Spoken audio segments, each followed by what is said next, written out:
Welcome to So and So, brought to you by Bernina, made to create. I'm Meg Goodman, and you're about to enjoy a casual conversation with a special member of the sewist community.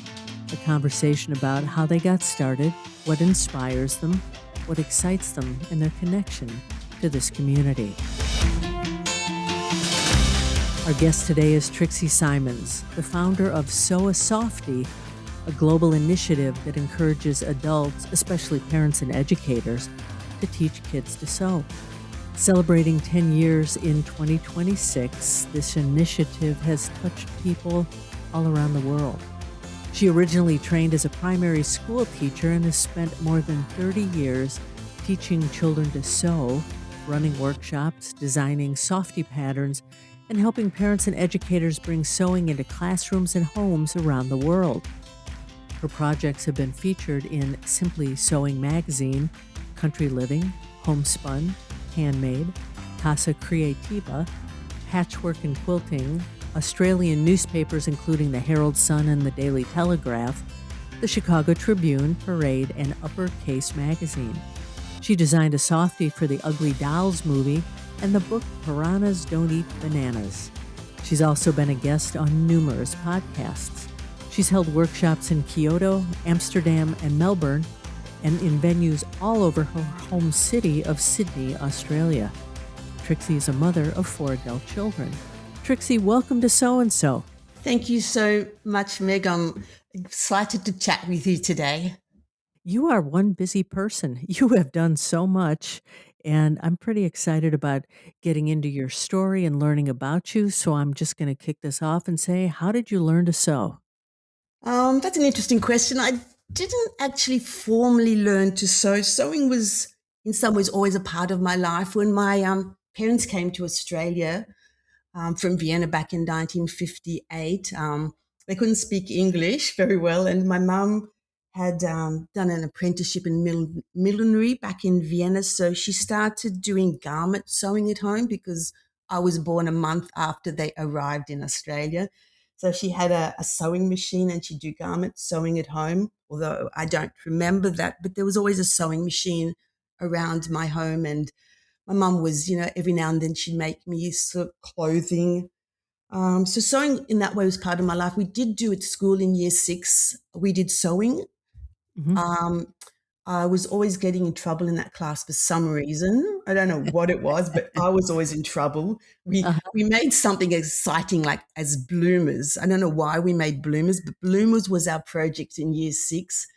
Sewing was just part of my life. It was nothing I sort of thought of. I didn't learn to sew. Is that I was sort of just happy, getting some material and sewing something. So that was it. I did when I was in high school, I decided I wanted to, make a skirt. So I did a course. It was just like a holiday 1-day, 2-day workshop. But I realized after sewing a skirt that I thought would look one particular way, but ended up looking completely different, that garment sewing wasn't for me. So that Mhm. was sort of my sewing experience, or at least learning how to sew. It was just part of my life. Now, a move from Vienna to Sydney is quite a move. What brought your parents to Australia? My father's brother was living in Australia, and they wanted to leave Europe. They were having they thought Australia was an opportunity, far away from all the troubles in Europe. Mhm. And so they decided to move to Australia, and it was an extremely big move for them. Indeed, indeed. Now, in your sewing, who influenced this for you?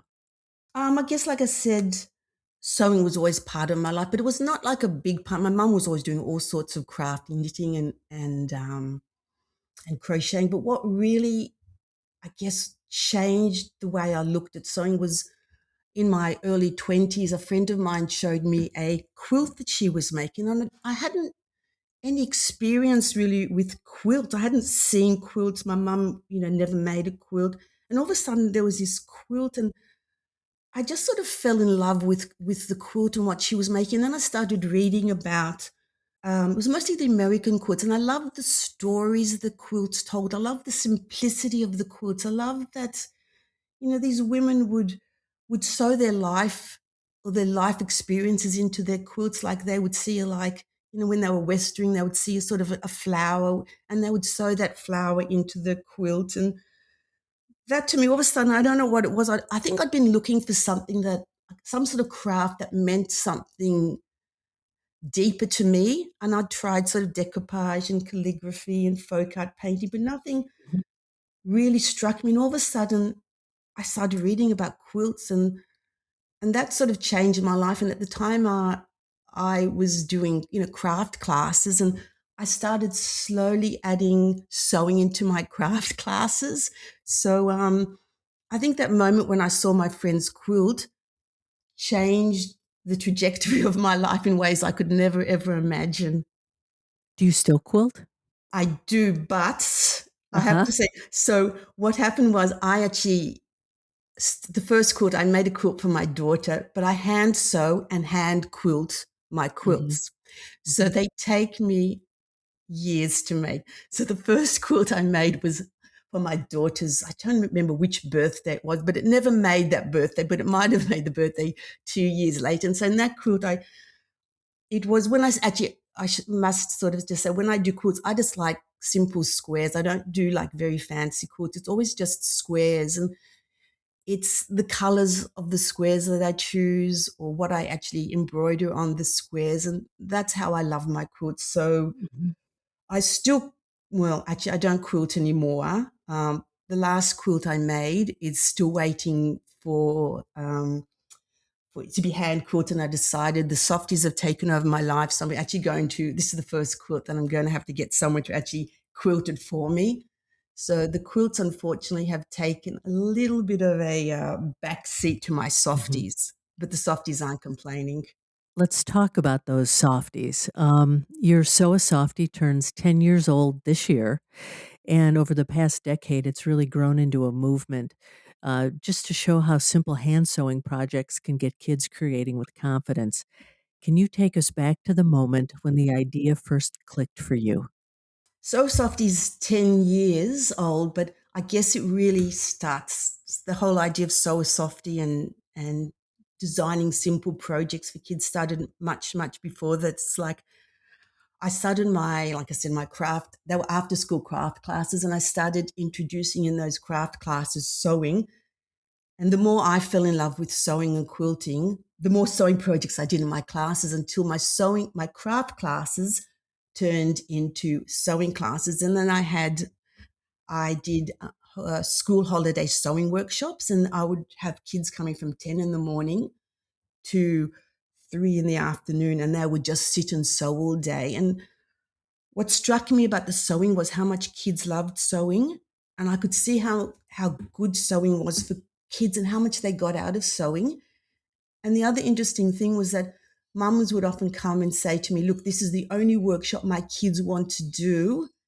And I'd always have a wait list for the classes. And the other thing that struck me was that the kids, they'd be there, I'd have kids from 5 years old in my class, and the only complaint I had from my kids was that the lunch break was too long. They'd go out, have 5 minutes, they'd eat their lunch, and they all wanted to come straight back in to do their sewing. And these were kids, 5 years old, often 6 years old, and you'd sort of think, oh, look, they don't have a long concentration span. But when these kids wanted to do something, they could sit there all day. And so anyway, so the sewing classes, the after school sewing classes, sorry, the sewing workshops, I did them. And one of the things that also struck me in those classes was the mums would often say to me, "I can't even sew on a button." And they wanted to sew with their kids, but they Mhm. thought, or they felt, they couldn't sew.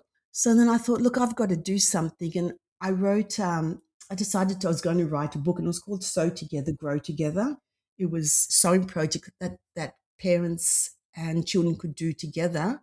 And that book was published back in 2013. And I thought, okay, this is going to be great for parents. But what I actually found was that even though these were projects that I did in my classes and had been road tested with the kids, those mums who felt they couldn't sew still found the projects a little bit difficult, or they didn't find it doable. They were still sort of thinking, oh, I can't do this. So then I decided to give myself a challenge to design the simplest to sew project that was still simple, fun, and creative for kids, but that mums could feel that they could also do.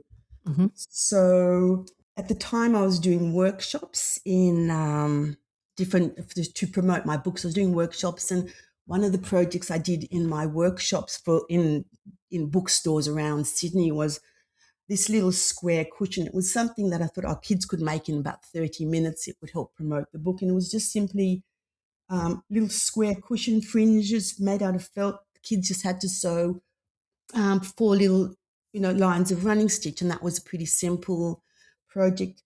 But then I thought, what happens if boys come and they don't feel like sewing a cushion, fringed cushion? And so I worked out that with that same sort of fringed cushion design, I could make a little monster. So instead of having fringes on all 4 sides, I would have, fringes on the top of the hair and arms and legs around the side. And if boys didn't want that fringed cushion, they could make this sort of little monster. And at the same time, I was also asked to do a workshop at the Australian Museum for their Aztec exhibition. And so one of the projects I designed was that little square monster, which I ended up calling Zenkidu because I thought that was a very Aztec-y sounding name. So I don't know if you can sort of imagine, but the cushion or the little Zenkidu was just made out of, it was a square of, 2 bits of felt, square bits of felt, running stitch around the torso. And there was a border of 3 or so inches around that running stitch where the kids could cut out arms and legs. And there was nothing to insert, no arms, legs, because the arms and legs were always made from the back piece of felt.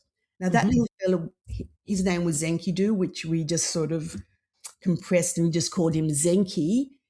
And after doing the little Zenkidu, who was a square, I thought, we could do, a circle. We could do all different sorts of shapes. And all of a sudden I realized that this little Zenkidu could be all sorts of different simple sewing projects. And from that moment, the Zenkidu, which was his personal name, became a sort of generic name for all those softies, which are now called Zenkis, which were just made out of 2 pieces of felt and a running stitch around the torso. Now, I don't know if I've actually answered your question. It did. Now, what I'd love to know is when you sit down to design a new softie or a project, what inspires you? That's actually a difficult question for me because I don't actually think about what inspires me. I think I just respond to things in the environment. So, for instance, I always go out for coffee in the mornings with my husband. We've got a little cafe near Bondi where I live. And once we're just chatting and a bit of coffee spilt on my diary because I've always got my diary open because we're always talking about softies and sew softies when we go out. And a little bit of coffee spilt on the page and we thought, oh, wow, that's an interesting shape. We can make that into a softie. So it's just the environment and things that just respond to things that happen. Like the Art Gallery of New South Wales asked me to do a workshop in conjunction with their Kandinsky exhibition. Now, I'd heard of Kandinsky, the artist, but I'd never actually looked at his paintings. So I started looking at his paintings and they were the most amazingly beautiful paintings with all these colors. And all of a sudden, I saw all these shapes popped out of his painting because he uses all these sort of very exotic shapes. And there in the paintings, in Kandinsky's paintings, were my next group of Zenkis. They were all designed from the shapes I saw in Kandinsky's paintings. And that was actually one of my books was, Zenkis inspired by Kandinsky's paintings. So I don't actually think about what inspires me. It's just things happen and Zenkis seem to just appear.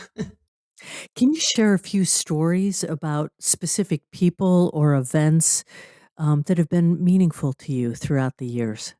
Yeah, I guess one of the funniest stories, well, I think it's funny stories when I used to have my after school craft classes and one of my daughter's year schools used to always, watch and look at what the kids were doing. And she was 3 at the time. And she said to me, "Oh, I want to do some sewing. Can you show me how to sew?" And I'm sort of thinking, "Oh, Yiska, you're only 3, we've got to wait, till you're a little bit older." And Yiska decided, no, she insisted on sewing. So I thought, "Oh, okay, Yiska, I'll let you, sew something. Let's see what happens." And I gave her some felt needle and thread, and we, showed her how to make a little bag. And to my surprise, she had no problem sewing. And from that moment on, I never doubted that she or any child could do anything they wanted to do. It's sort of like, "Okay, Mum, Yiska, your 3-year-old, just showed you up." And it was just, it was a great experience for me, because I just realized that when kids want to do something, they rise to the occasion. And Indeed. another fun thing is because I've been teaching for so long, I would often meet students in the street who are now 20, or ex-students, I should say, who are 20, 23, and they would often tell me that they still have every single project that they'd made in my classes. And that was one of the sort of things that also started me thinking about Sew a Softie, why the kids loved sewing so much and why they kept their projects. And it was sort of, also part of the beginning of Sew a Softie, and realizing that kids loved sewing, and it was really good for their self-esteem. And I think part of the reason was, when kids sew a little softie, it's like a little friend they have. It's something they could hold and feel, and something that they can show to other people. All these things used to just sort of, roll around in my mind, and about how incredible sewing was and how much sewing gave to kids. And then, and this is probably answering a question that you might have asked me, is then I decided, after sort of teaching in my workshop, then I started teaching in the community. And one day I just decided, look, I really want to teach kids all around the world to sew. Hmm. But the problem was, how am I going to do this? That was sort of the beginning of Sew a Softie, and I guess trying to work out projects that were simple enough that mums who thought they couldn't sew could sew. And what happened, that was back in 2015, when I decided I wanted to teach kids all around the world to sew. And it just happened that Janine from Uppercase Magazine had a call out for submissions for a calendar she was doing the following year, and she had sort of little 1-inch blocks, and she said, "If you want to do a graphic for any day of the year, send in a submission." So I got my other daughter, Shira, who's a graphic designer. She made me a little graphic, and I decided that I would have a day called Sew a Softie Day. And on that day, anyone who knew how to sew would teach, kids in their community how to sew. So that was the sort of beginning of Sew a Softie. It was supposedly going to be a one-day event, Hmm. and it just happened to be July 16, 2016, where anybody who knew to sew would teach a friend. And I had blogger friends all around the world on that day doing little community workshops and teaching kids how to sew. And I had a few of my blogger friends also posting online in July a simple to sew tutorial of how to sew, how to sew something simple. So that was the beginning of Sew a Softie. And you never look back.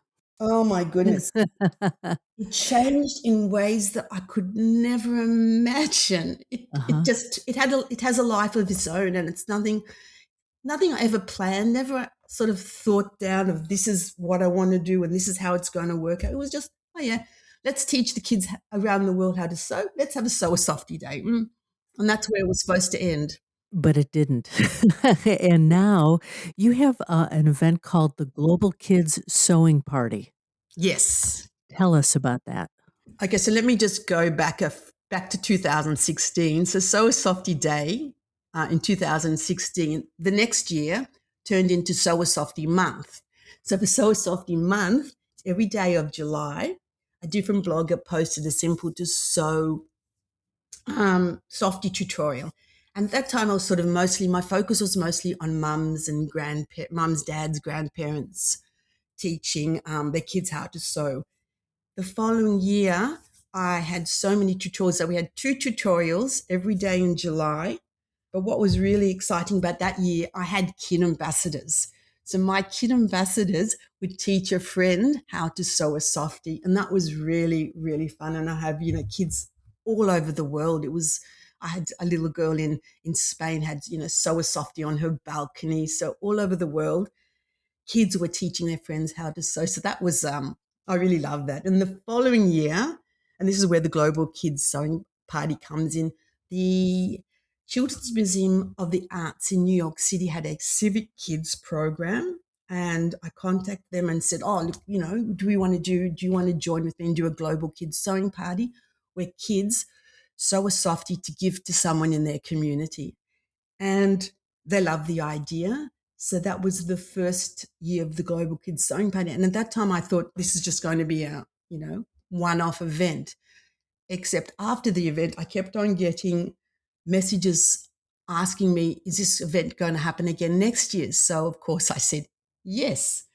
So that was the first year of the Global Kids Sewing Party. And the idea, like I said, was kids would sew a softie and give it to someone in their community. It was just a nice way for kids to see that they can make a difference. And I saw a lot of teachers and schools actually joined into the Global Kids Sewing Party. And then I realized that a lot of teachers, a lot of art teachers want to sew with their kids and they don't know how to, they hadn't sewn in the classroom. So they, needed sort of projects to sew with the classroom and helps and tips. So that's when I started also focusing on helping teachers sew with their classes. So this Global Kids Sewing Party also, changed into attracting a lot of teachers because they like the idea that the kids sort of sewing, but sewing with a purpose. Mm-hmm. So now I think last year there was over 6,000 kids in 23, 24 countries joining the Global Kids Sewing Party, and lots of schools. I get some schools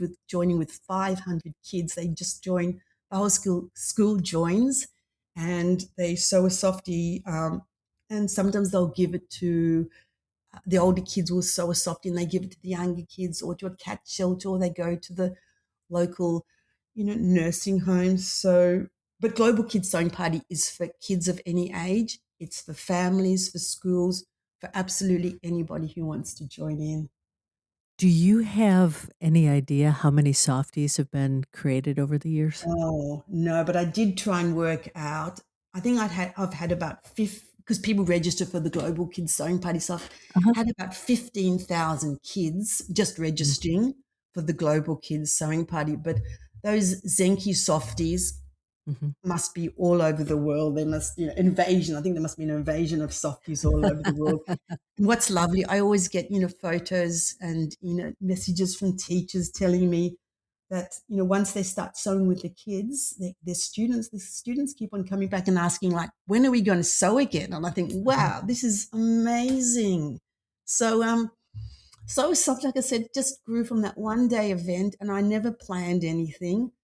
It just kept on getting bigger and bigger, and in just, like I said, ways I could never imagine. Well, looking back then, what surprised you most about how Sew a Softie's grown? That it's growing, that it's like, Uh-huh. I remember saying to my husband when I had that first Sew a Softie day, I said to him, what happens if nobody joins in? Mm. And it just grew, and, and like I said, it's been so amazing for me. I'm sort of inspired by, I keep on getting all these messages, and it inspires me to keep on doing what I'm doing. And it's just been, I don't know, so heartwarming, so amazing, the stories and that people tell me. Like, one teacher wrote, she had all these kids who had, emotional problems. And she said, look, we can sew if you want. And they actually said they wanted to sew. And she said it was just so good for them. And they got so much out of the sewing. So it just makes me want to keep on going and I just love it. So tell me, what have the kids taught you through this journey?